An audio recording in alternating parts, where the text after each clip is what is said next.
The Bong tasty hub চ্যানেলে আপনাদের সকলকে স্বাগত জানাই।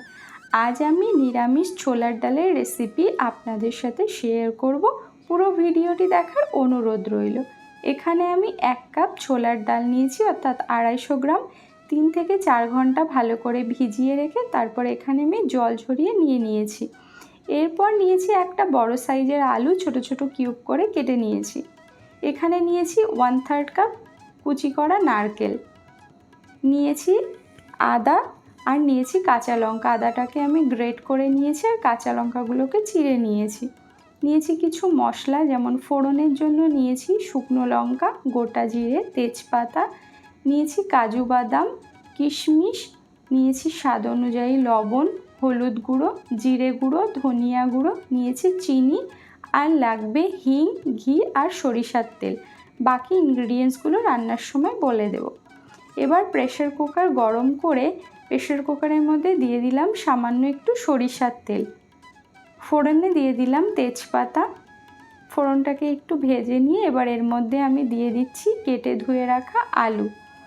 আলুগুলোকে একটু হালকা করে ফ্রাই করে নিতে হবে, খুব বেশি ফ্রাই করার দরকার নেই। 2 থেকে 3 মিনিট একটু ফ্রাই করে নিচ্ছি। ফ্রাই করা হয়ে গেছে। এবার ডালগুলোকে আমি দিয়ে দিচ্ছি। দিয়ে আলুর সঙ্গে ছোলার ডালটাকে একটু হালকা করে ফ্রাই করে নেব, তাহলে ডালের যে একটা কাঁচা গন্ধ থাকে সেটা দূর হয়ে যাবে। খুব ভালো করে ভেজে নিয়েছি। এবার এর মধ্যে দিয়ে দিচ্ছি স্বাদ অনুযায়ী লবণ, দিয়ে দিচ্ছি সামান্য হলুদ গুঁড়ো, দিয়ে আবারও 1 থেকে 2 মিনিট আমি লো ফ্লেমে ভালো করে একটু ভেজে নেব। তো এখানে ডালটাকে আমি খুব সুন্দর আলুর সঙ্গে ভালো করে ভেজে নিয়েছি। ভাজা কমপ্লিট হয়ে গেছে। এবার এর মধ্যে আমি দিয়ে দেব পরিমাণ মতো জল। জল দেওয়ার পরে ভালো করে মিক্স করে এবার প্রেসার কুকারের ঢাকনা আটকে আমি 2টো সিটি দিয়ে নেব। খুব বেশি সিটি দেওয়ার প্রয়োজন নেই, 2টো সিটি দিলেই এনাফ। তো এখানে সিটি দেওয়া হয়ে গেছে। এবার আমি ফ্লেমটাকে বন্ধ করে দমে রেখে দেব। এরপর আমি ঢাকনাটা খুলে নিয়েছি। এবার রান্নাটা শুরু করব। তার জন্য গ্যাসে কড়াই বসিয়ে কড়াইটা গরম করে দিয়ে দিচ্ছি 1.5 চামচ ঘি। ঘিটা ভালোভাবে মেল্ট হয়ে এলে এবার এর মধ্যে আমি অ্যাড করে দেব নারকেল কুচি। নারকেলের পেছনে যে কালো অংশটা থাকে সেটা আমি বাদ দিয়ে ছোট ছোট টুকরো করে কেটে নিয়েছি। এবার নারকেলটাকে আমি লো টু মিডিয়াম হিটে খুব ভালো করে গোল্ডেন ফ্রাই করে ভেজে নেব।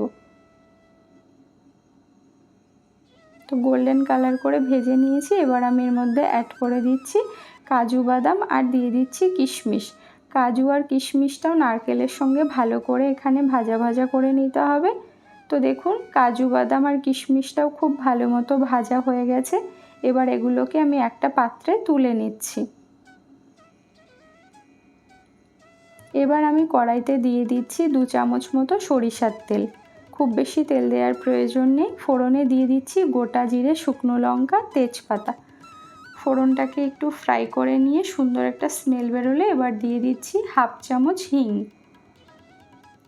হিংটা দেওয়ার সময় ফ্লেমটাকে একদম লোতে দিয়ে হালকা নাড়াচাড়া করে নিতে হবে। এবার এর মধ্যে দিয়ে দিলাম গ্রেট করা আদা। আদাটা দিয়ে একটু ভালো করে কষিয়ে নিতে হবে, যাতে করে আদার কাঁচা গন্ধটা চলে যায়। আদাটা দিয়ে কষানোর পরে এবার আমি এর মধ্যে দিয়ে দিচ্ছি কাঁচা লঙ্কা। 5টা কাঁচা লঙ্কা দিয়েছি, আর 1/2 চামচ ধনিয়া গুঁড়ো, 1/2 চামচ জিরে গুঁড়ো, দিয়ে দিলাম 1/4 টিস্পুন হলুদ গুঁড়ো। দিয়ে খুব ভালো করে মশলাগুলোকে লো ফ্লেমে একটু ভেজে নিতে হবে।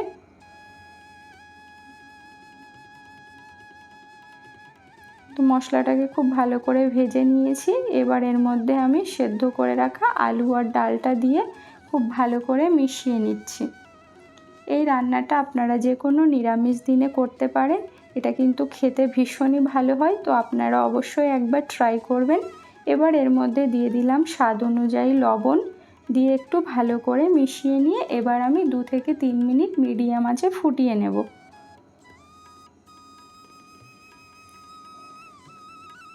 2 থেকে 3 মিনিট ফোটানোর পরে এবার আমি ভেজে রাখা কাজু, কিশমিশ আর নারকেলটা দিয়ে দিয়েছি। দিয়ে আবারও ভালো করে মিশিয়ে নিচ্ছি।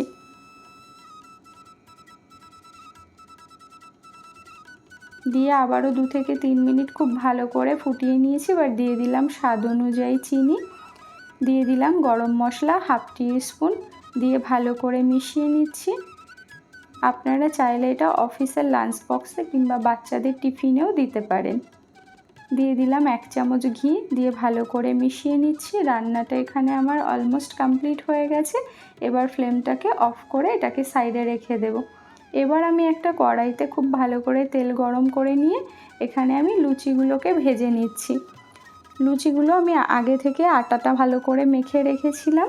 তো আপনারা লুচির ভিডিও দেখতে চাইলে আমার ডেসক্রিপশন বক্সে লিংক দেওয়া থাকবে, আপনারা এটা দেখে নেবেন। তো নিরামিষ এভাবে ছোলার তরকারি আর সঙ্গে যদি থাকে এরকম ফুলকো ফুলকো লুচি, তাহলে কিন্তু এর কম্বিনেশনটা দারুণ। তো আপনারা অবশ্যই রেসিপিটি আপনারা যে কোনো নিরামিষ দিনে বাড়িতে বানিয়ে ফেলতে পারেন। বাচ্চা থেকে বড় সবাই ভীষণ খুশি হবে, আপনার প্রশংসায় পঞ্চমুখ হবে। তো এখানে আমি ডালগুলোকে একটা পাত্রে সার্ভ করে নিয়েছি। তো রেসিপিটি আপনাদের কেমন লাগলো অবশ্যই কমেন্ট বক্সে জানাবেন। যদি ভালো লেগে থাকে তাহলে লাইক করবেন, কমেন্ট করবেন, শেয়ার করবেন।